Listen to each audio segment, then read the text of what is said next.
I caught my wife cheating with her coworker, so I took full custody and rebuilt my life with love. At a stoplight, I was in the wrong place at the wrong moment. It was not my fault. A man signaled for me to pull down my window and advised me that my tire was low.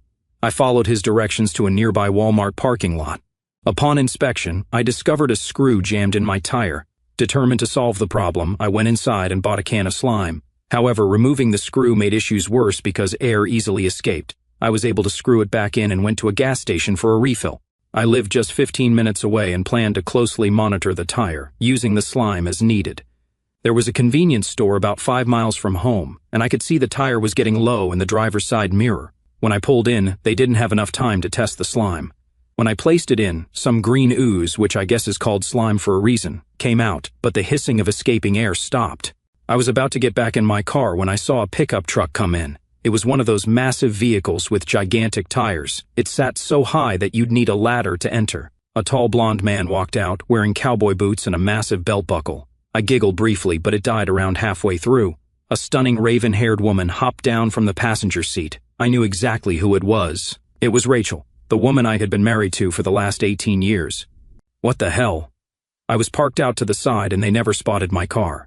It was the corporate vehicle, one of those small box-shaped imports, and not particularly visible. I suppose they were holding hands as they entered the store and she was laughing, but not in an overtly amorous manner. I felt a sharp pain in my stomach. I fought to breathe and move. I felt silly standing there. I remembered seeing the man at Rachel's employment, a mental health facility where she was the office manager and he was a caseworker. I recognized the truck from their building. I questioned why Rachel was with him and not at work. I tried to recall his name, and it eventually came to me, Gerald Garner. I was about to find out. I went back into the car and waited. When they emerged from the store with cups of coffee, he assisted her in entering. They roared away, and I followed at a respectable distance. They drove to our house, and he parked in the garage. I couldn't see anymore once the door fell down. I sat down for 30 minutes, but the notion of the tire made me worried. I kept monitoring it, but if it was going down, I couldn't tell. After 2 hours, the door opened, and they drove back past me. I held a file folder in front of my face, but I doubt they would have noticed anyhow. She was sitting directly next to him, and they were too busy staring at each other to notice anything else. Rachel finished work at 5 in the afternoon and still had 2.5 hours to spare. She intended to walk inside and see what she could find. She had to pick up her 15-year-old daughter, Toby, at 4 in the afternoon. Rachel wasn't sure what to tell Toby about the discovery. When I entered the house, it was quiet. I could hear the faucet in Toby's bathroom dripping. I needed to fix this sound. The only other noise came from the air conditioner's soft whisper. I investigated the main floor and discovered nothing strange. I went upstairs and noticed that the bed had new linens. My heart fell. I slumped against the wall and slipped to the floor, feeling numb for around 30 minutes. There was only one reasonable explanation. My mind raced and I felt like I'd been drugged. When my stomach began to feel uneasy, I opened a Sprite. I felt warm, so I went to the restroom. I grabbed a wet washcloth from the vanity basin and scrubbed my face with cold water. I felt slightly better. Then I noticed something. The shower floor was damp. Someone had taken a shower before returning to work. I returned to the bedroom and perched on the edge of the bed, feeling disoriented. My wife and her lover had just been on the bed. I leaped up, appalled by the prospect. This was the crime scene. I wasn't sure what to do. Rachel was almost certainly going to get divorced. I had no lawyer contacts and was unsure how to continue. I needed to pick up Toby from school. What should I tell her? I strolled out to the car, feeling weary, as if I'd been awake for days. My head ached, and I looked exhausted. I wasn't in the best shape to drive, but I couldn't leave Toby waiting. She was the only constant I could rely on in my life. My little girl was going to be okay. I had to be certain of that. Whatever I did, I needed to think of her. When I parked amid the cars, I noticed her at the school's doors. She strolled along the sidewalk towards the automobile, so gorgeous it made my heart ache. Toby inherited her mother's dark hair and skin, giving her a virtually Mediterranean look. Her eyes were stunning. Her hair was a blend of her mother's dark brown with gold and green highlights. The doctor dubbed them hazel, but they weren't like any other eyes he'd seen. Toby stood tall with the same long honey-brown legs and attractiveness as her father. She opened the back door and put her backpack inside before getting into the car. She leaned forward to kiss her father, but then saw his anxious expression. "Dad, what's wrong?" she inquired, her voice increasing with terror. Toby needed an explanation. "I'm okay, Kitty," I said. "Nobody is harmed, sick, or anything. I need to talk to you, Toby. Let's go to the park, and I'll just hold you and talk to you for a minute." Please don't ask me any more questions till we get there, okay? Dad, but you're kind of terrifying me, she admitted. I understand, kitten, but everything is going to be well, I informed her, hoping that it was not a falsehood. It only took us approximately 5 minutes to reach the park. I'd pushed her on the swings 1,000 times. Rachel and I had sat on the benches and watched her play with the equipment. Happier moments. Was that what my life was going to be like? Just thinking of happier days? We sat on the bench, her hand in mine. Our arms swung as we walked, a gesture she recognized from her upbringing. When we sat down, she encouraged me to speak. Just tell me, Dad. I can handle it. I hesitated, unsure whether I could. I'm not sure I can, I responded. I recounted all I had witnessed, everything I felt, and tears streamed down my cheeks. She grasped my hand, bringing me comfort. When I finished, she snuggled into me. It doesn't sound good, Dad, she said. We should go home and ask Mom about it. We don't know enough. We need to talk to her. I kissed the top of her head, my heart filled with pride. My infant was far braver than I was. She pulled my hand until I got up. Want to drive? I asked her. Her eyes gleamed. She had just received her learner's permit. As she thought, a cloud passed across her gorgeous eyes, but it passed swiftly. She drove cautiously home, and Rachel's car was in the garage. This was it. She greeted us at the entrance with hugs and kisses for all of us. You would have assumed she was not a cheater. Either she was an Oscar-winning actor or I misinterpreted the entire thing. You two, why don't we order takeout tonight? She asked. My reward? I believe we only need to chat with you for a minute, Mom, Toby said. Okay, is everything okay, baby? I don't know, Toby said. Let's find out. We entered the room and I sat on the sofa beside Toby. Rachel chose the uncomfortable chair she had been admiring. What's on your mind? She queried, with no concern on her face. How was your day? I asked. She glanced at me quizzically. Just the usual stuff, she responded. A medicine rep delivered lunch from the onion dumpster and I hardly had time to myself. Why are you asking? I was wondering if you spent the day at the office, Toby inquired. Of course I did, she replied. Why are there so many questions? What's happening? Were you in this residence with Jerry Garner this afternoon? I inquired. Her face became pale. Absolutely not, she insisted. Are you accusing me of anything, Oliver? I saw you, I told her. What, didn't you see anything? She stammered. What are you aiming to accomplish? He's lying, Toby, she said. I was in the office all day. No, Mom, I don't believe he's lying, Toby said. I believe you are lying. I will not be asking Angel. She would lie for you, Rachel stated. I will have David Jones call you tomorrow. What are you both doing? Are you attempting to fool me? Rachel asked. Do you think you can simply walk in here and attempt to trip me up? I suppose she believed that the best defense was a good offense. You lied, Rachel, I said. You lied, and all three of us know it. Why would you do that? She stared at me attentively. Okay, I was here, she said. This is why I didn't want to tell you. I knew you would ask questions and strive to learn more. Nobody is accusing you of anything, Toby remarked kindly. I'm just curious, that's all. What's happening? Rachel said. You don't know him. Why would you consider him a problem? I've met him a few times, Toby explained. It just creeps me out, but it doesn't matter. Are you involved with him? Rachel's gaze flickered between us, as if she were in a cage. I didn't want things to be this way, she explained. I was not prepared. What were you unprepared for? Toby inquired. I just realized I'm in love with Jerry, she added. She looked at me. I apologize, Oliver. It just happened. We worked closely together, you know. He was just, I don't know, he feels like the other half of my soul. I couldn't help but feel a connection with you. We are in love. I was going to let you know when we were ready. We will marry as soon as we are both divorced. I apologize. I did not mean for you to find out this way. Toby, everything is going to be okay, she continued. You will still be able to see your father whenever you want. Jerry has a lovely spot on the lake. He also has a daughter, you know. He likes you, and we're going to be extremely happy. Are you serious? Toby exclaimed. I will not live with that guy. He might attempt to intrude on my privacy at night. You're correct. I can see Dad whenever I want because I'll be residing with him. I won't see you anymore. How could you? She spun around and climbed the stairs to her room. I heard the door lock. Rachel faced me. She'll come around, she promised. Oliver, Jerry is a good person. He makes me joyful, and that's all that matters. I simply glanced at her, perplexed. Who was this individual? It appeared as if she had changed overnight. I wasn't going to debate or discuss anything with someone who looked so different. Well, I said. I'm not sure what you're talking about. When are you going to move out? Moving out? She repeated. I'm not. I don't have someplace else to go. We need to decide what to do with our lives. We'll all have to figure out the specifics before we know what the next steps are. I shook my head. No, you're moving out. You have 3 days to find a new location.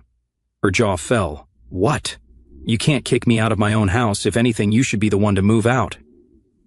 You're forgetting something, I said. This is my residence. I owned it before we met.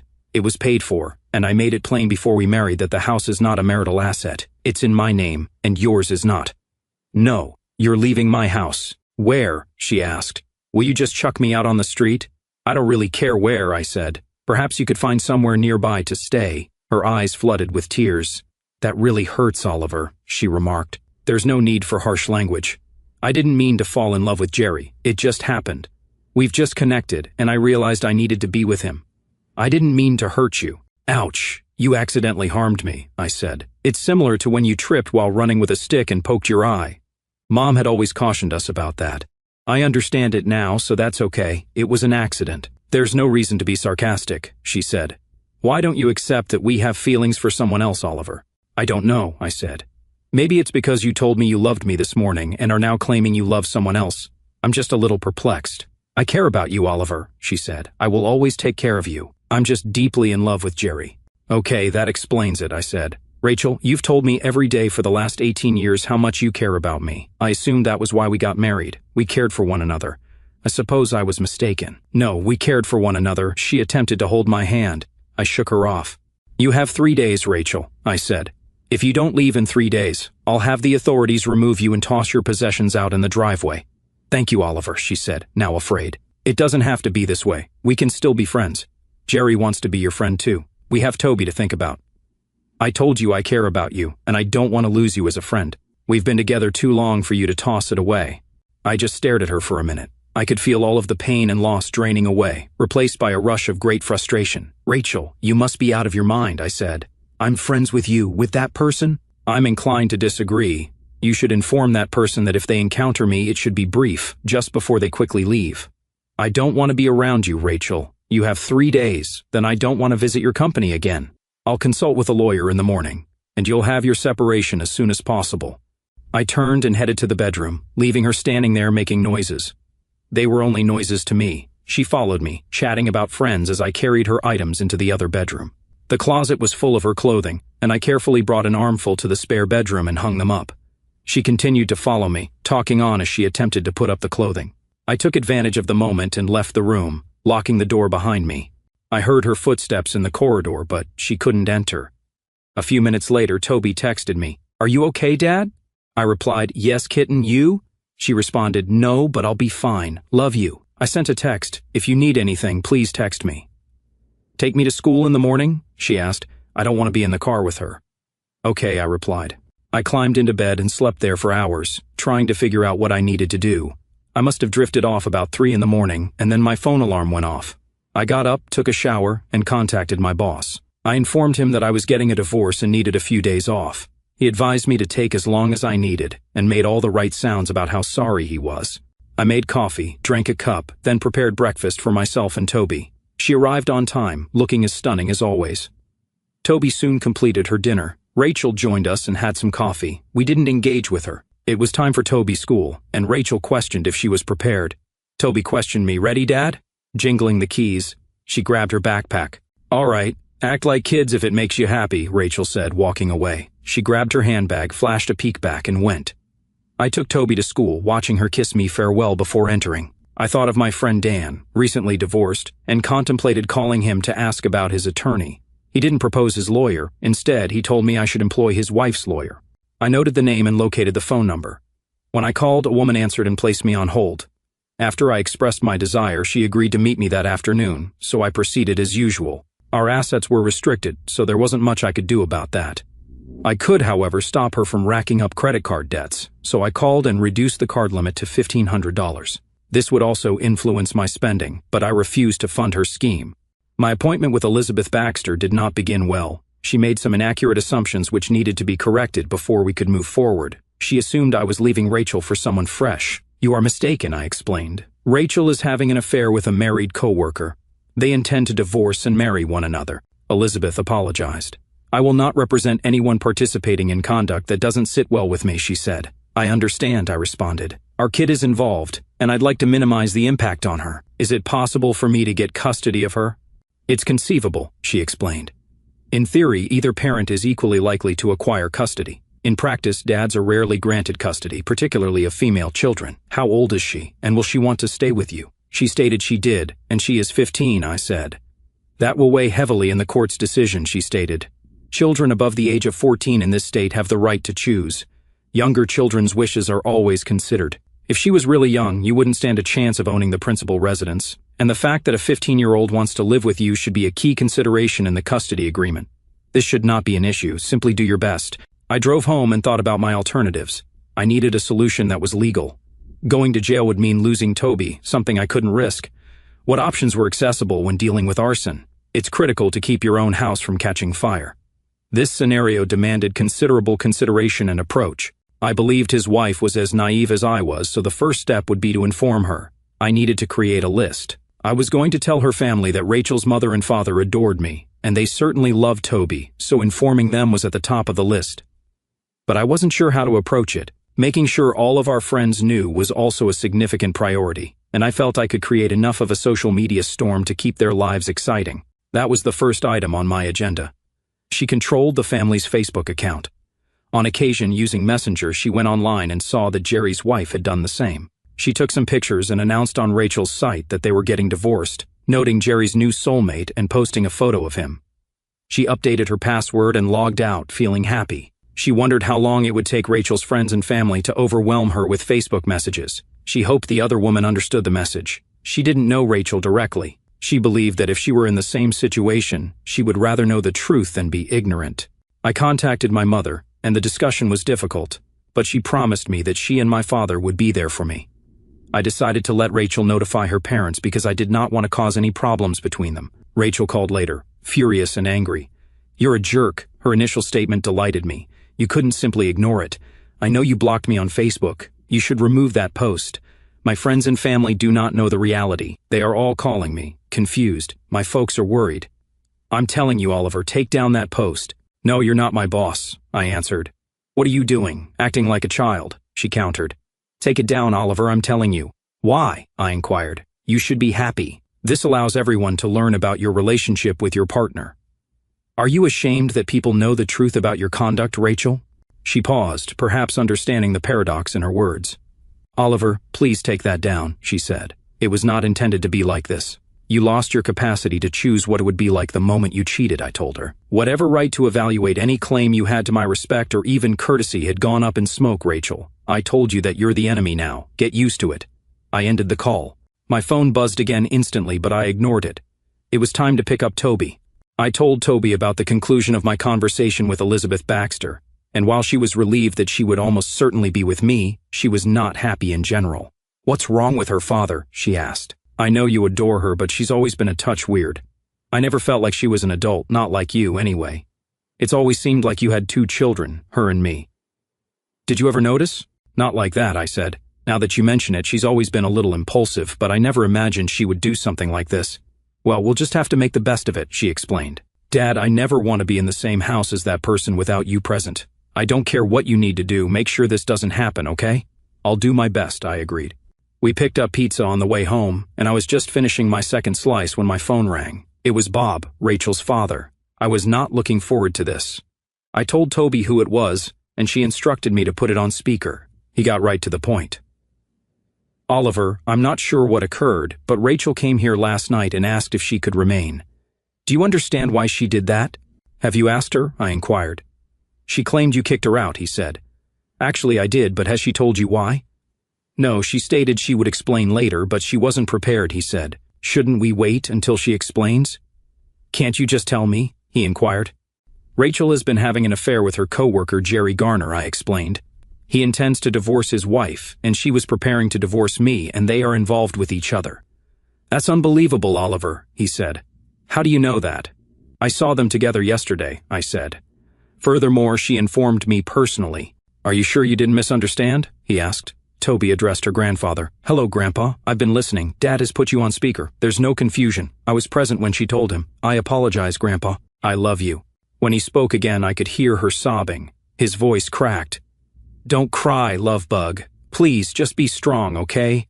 I also love you, and so does Grandma." "Oliver," he continued, I'll try to talk some sense into your mom. Yes, I apologize, Bob. Don't worry about Toby. You're her grandparents, and nothing can ever change that. I know you love Rachel and will do whatever it takes. I have more respect for you than I can express.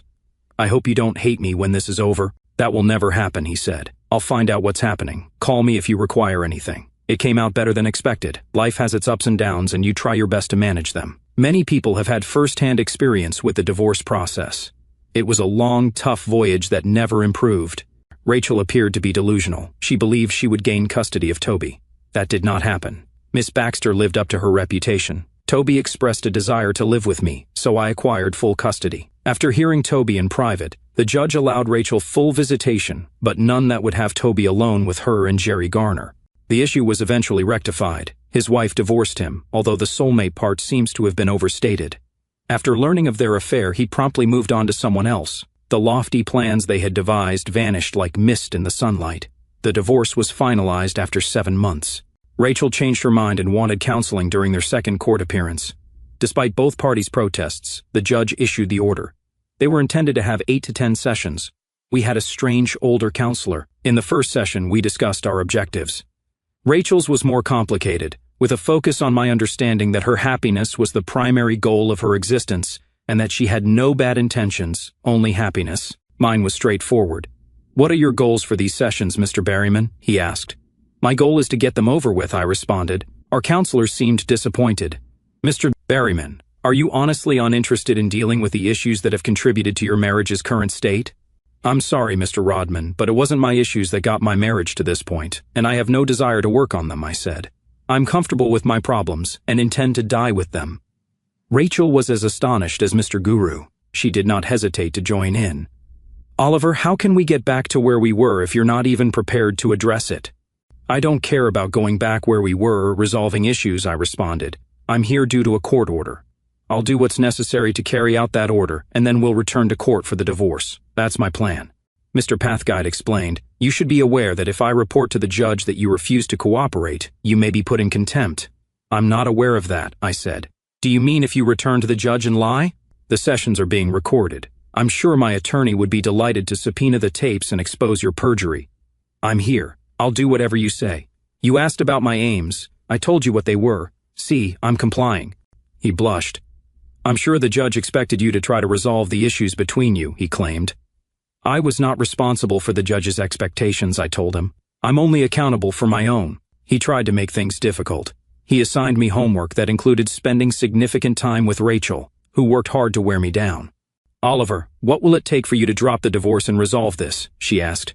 An act of God, I told her. She waited for me to explain, but I did not say anything. What do you mean by an act of God? She finally asked. Well, if you could undo what happened and make things right again, that would be ideal, I said. Otherwise, I've never heard of anyone other than God possessing such power. Have you discovered any unique abilities, Rachel, aside from your ability to captivate others with your kindness and warmth? We persevered through the tedious task despite repeated instructions. They eventually came to an end. We returned to court, and the judge asked about our progress. Elizabeth Baxter responded, Your Honor, there is no chance my client will stay married to his spouse.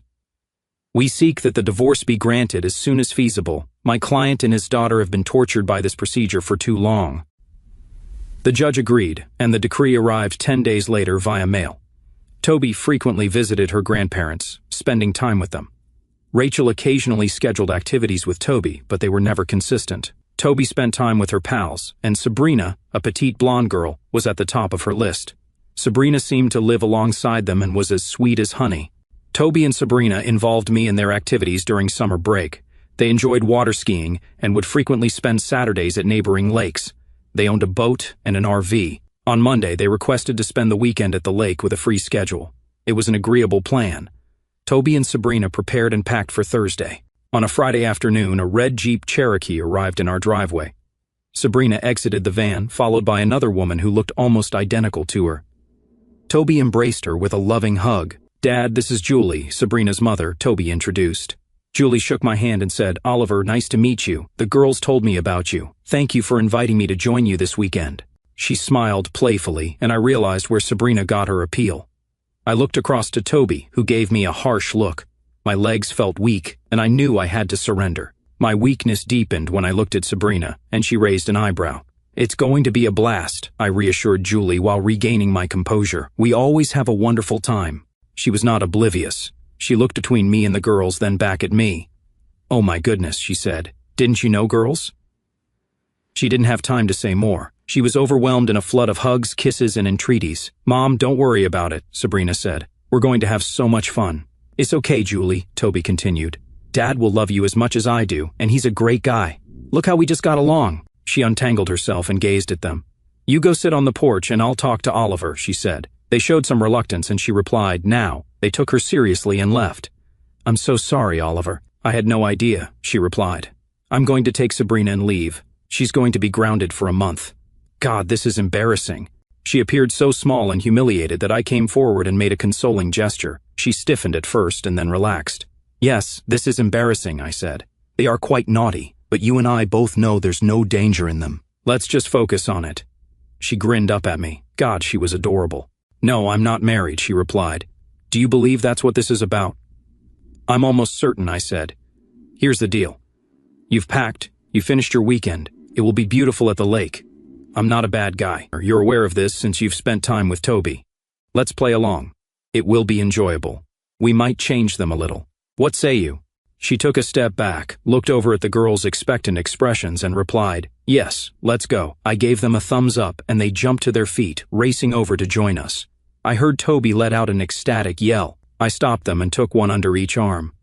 Girls, that wasn't very pleasant, I said.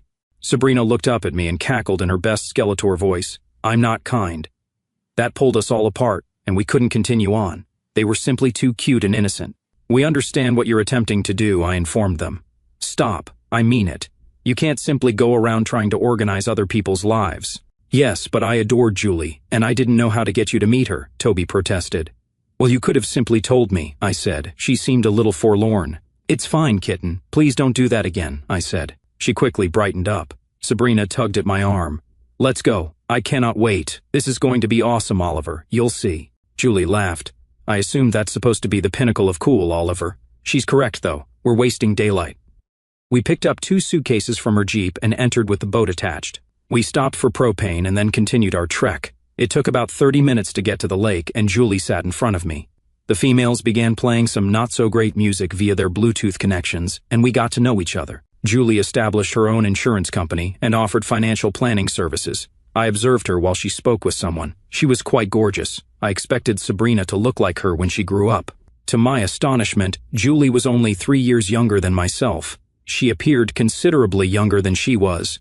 She stood about 5 feet tall with light blonde hair that reached her lower back and a lovely tan. She had big brown eyes, high cheekbones, and a beautiful heart-shaped face with a widow's peak on her broad forehead. She wore trousers and a button-up shirt, yet she had a slim and graceful frame. I tried not to stare, so I didn't look at her too closely until we got to the lake. We received permission to park the boat and RV. They asked me to wait outside while they were changing. I connected the water supply at the time. When they finished changing, we entered, and I changed into shorts and a t-shirt. We were all set. We packed a cooler full of drinks and headed out. We left the no-wake zone and accelerated. We had traveled several miles across the lake before the girls were ready to ski. They removed their lengthy shirts, revealing their usual uncomfortable attractiveness. Julie was really gorgeous. She was thin but small. There was nothing weird about her. As she turned to watch the girls play in the back, her bikini, while not the latest fashion, failed to conceal a seductive behind. It was little, spherical, solid, and projecting like a shelf. When she noticed me staring, she just smiled and winked. Her chest was little, yet it fit her wonderfully. Everything about her was small-scale excellence. Are you finished? She inquired, her grin softening the statement. Her teeth were perfect. I laughed. For now, you know how men are, Julie. She approached and sat so she could talk to me while keeping an eye on the girls. We spent 3 hours skiing, and Julie proved to be pretty excellent. She managed the boat admirably while I took my turn, and she excelled at it too. Although I wasn't as skilled as Julie or the girls, I was able to keep up. The girls insisted on cooking outside when they returned to the campground, despite the fact that the RV had a functional range. They set up the camp stove, and I started a fire on the grill. I grilled bratwurst while they cut and fried potatoes and onions and opened pork and bean cans. We had prepared and packed some meals at home, but this was our first night. Camp cooking is always delicious. We sat at the picnic table and immediately felt as if we had known each other for a long time. Julie became Jules, as her friends nicknamed her, and she enjoyed it. She called me Ollie. The girls remarked several times that Jules was not married, and I ultimately asked her why. I mean, you're handsome, funny, intelligent, and run your own business. Why haven't you found somebody to marry? She paused for a bit. Well, the main reason is Ina, she explained. I was young and inexperienced. I was a senior in college and believed I had discovered the love of my life. I found out I was pregnant about a week before graduation. I wasn't particularly upset. We had contemplated marrying as soon as we graduated. I suppose that strategy didn't work because you're discussing it in the past tense, I said. No, it didn't, she said. 3 days after telling Brad, I discovered that he had been cheating on me for a month. I dumped him and have never looked back. I didn't have much time for socializing when Sabrina was born. Then I got wrapped up in growing my business. By the time I could recover my breath and consider dating, I knew I had a great gift from God in my life. I couldn't do anything without thinking about her. I understand, I said. I feel the same way about Toby. As long as I have her, she will come first. I can't express how essential she is to me.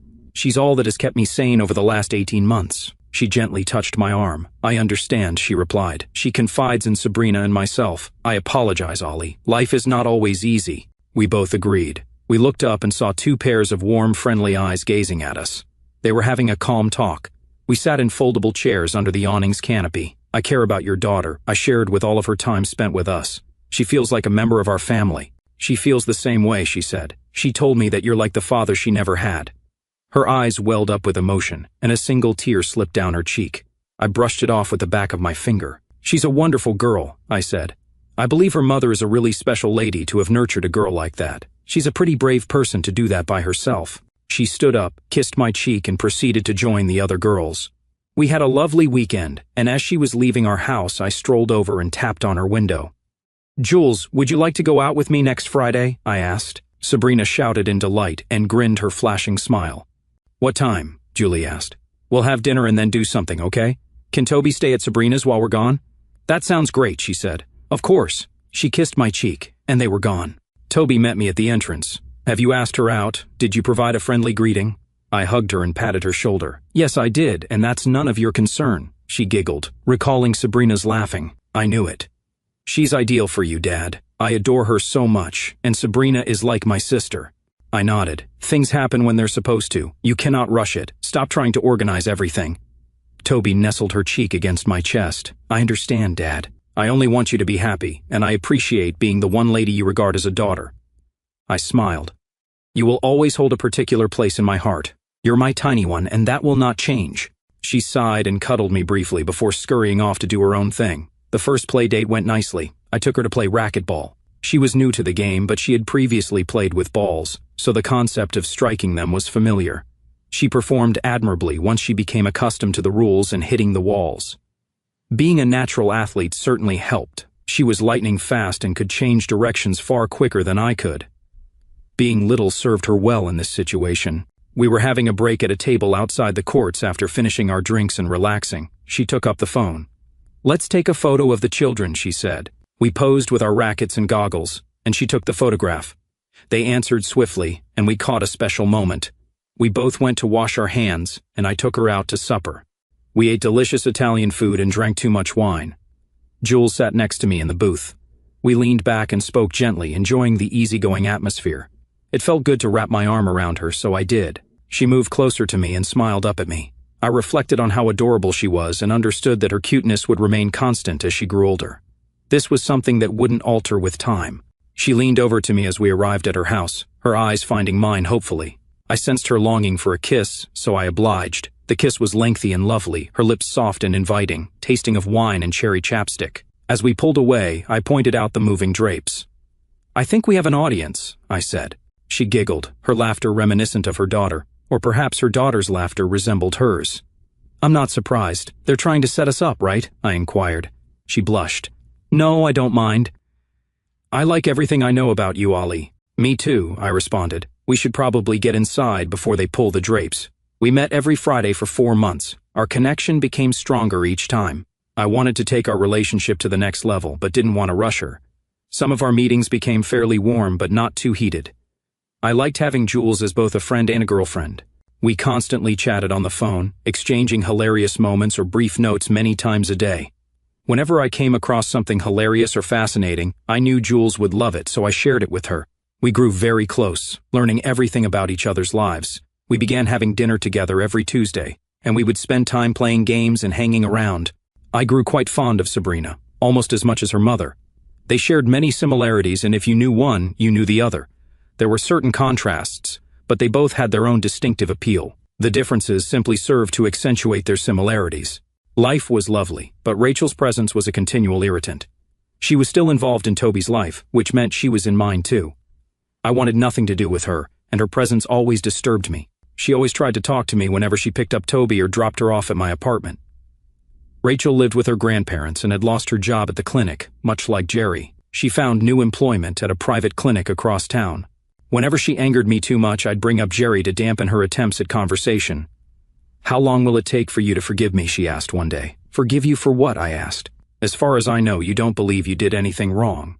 "Not once have I heard 'I apologize, Oliver. I was mistaken. I apologize. I attempted to make Toby believe you were a liar. I apologize. I attempted to take her away from you." She didn't hear it either. She couldn't take responsibility for her conduct.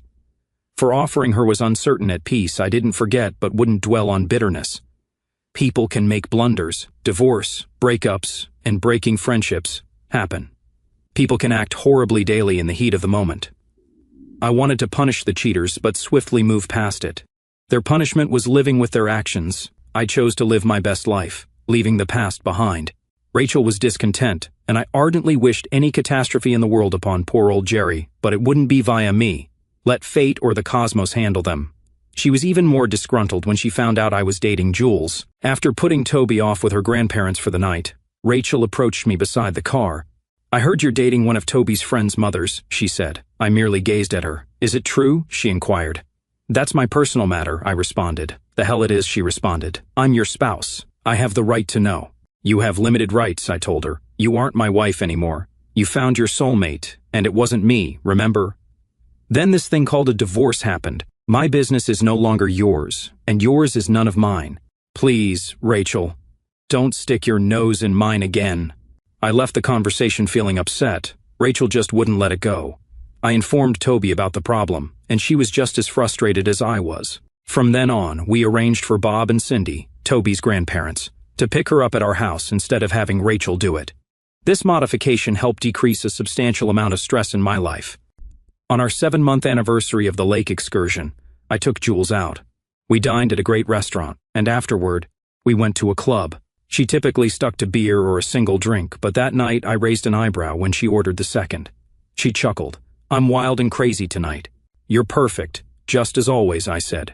She questioned, "Do you honestly believe so, Ollie?" She tilted her head, her hallmark motion. "Because I believe you're pretty perfect too. If I'm so perfect, why haven't you invited me to spend the night?" I looked astonished, and she laughed. "Have you not even thought about it?" I regained my composure. "Yeah, Jules, since that first day on the boat, I've been thinking about you. When we started dating, I recognized you were distinct and exceptional, and I didn't want to pressure or scare you away." "You won't scare me off," she responded. I told the girls not to wait up. "So what leads us here? Do you want to spend the night with me?" I inquired. She flushed as she took my hand and allowed me to help her stand up. "More than anything else right now," she agreed. She leaned into me as we left, her head on my shoulder and her hand grasping my arm all the way home. I let her off in the garage, and she kept close to me until we entered the bedroom. At the foot of the bed, I kissed her, a stunning moment that seemed to endure forever. Her eyes, warm brown pools, held me prisoner as she murmured, "Make love to me, Oliver." "I'm a bit afraid," I comforted her. "Don't worry. I love you, Julie Barnes. You know that, right?" "I assumed you did," she answered quietly. "I needed to hear it. I love you too, Oliver." I carefully embraced her and unzipped her blue top. I did it softly, moving my fingertips along her back, and she trembled as goosebumps appeared. When I reached the tiny dip at the base of her back, close to her waist, I halted and massaged her there. She shivered again.